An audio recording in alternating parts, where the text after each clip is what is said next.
ایک دفعہ کا ذکر ہے کہ ایک پرسکون اور سرسبز وادی کے دامن میں ایک بوڑھا کسان رہتا تھا جس کا نام بابا فضل تھا۔ بابا فضل کی زندگی انتھک محنت اور دیانتداری سے عبارت تھی۔ اس کے پاس صرف ایک چھوٹا سا کھیت تھا، لیکن وہ اسے اپنی جان سے زیادہ عزیز رکھتا تھا۔ گاؤں کے لوگ اکثر حیران ہوتے تھے کہ اتنے چھوٹے سے ٹکڑے سے وہ اتنی بہترین فصل کیسے حاصل کر لیتا ہے۔ ایک تپتی دوپہر جب سورج اپنی پوری آب و تاب کے ساتھ چمک رہا تھا، بابا فضل اپنے کھیت کے ایک کونے میں گہرا گڑھا کھود رہا تھا تاکہ پودوں کے لیے پانی کا ذخیرہ کر سکے۔ اچانک اس کا بیلچہ کسی سخت چیز سے ٹکرایا۔ اس نے تجسس میں مٹی ہٹائی تو دیکھا کہ وہاں ایک قدیم دھاتی صندوق چھپا ہوا تھا۔ جب اس نے بھاری ڈھکن کھولا تو اس کی آنکھیں چندھیا گئیں۔ وہ صندوق سونے کے سکوں اور قیمتی جواہرات سے لبالب بھرا ہوا تھا۔ پہلے تو بابا فضل کے دل میں خیال آیا کہ اب اس کی تمام محرومیاں ختم ہو جائیں گی، وہ ایک بڑا محل بنائے گا اور شاہانہ زندگی گزارے گا۔ لیکن فوراً ہی اس کے ضمیر نے جھنجھوڑا۔ اسے یاد آیا کہ یہ زمین صدیوں پہلے اس گاؤں کے ایک مدرسے کی ملکیت تھی جو وقت کے ساتھ مٹ گیا تھا۔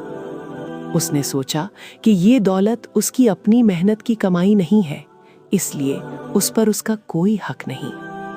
شام ڈھلے وہ اس بھاری صندوق کو گھسیٹتا ہوا گاؤں کے پنچایت گھر پہنچا۔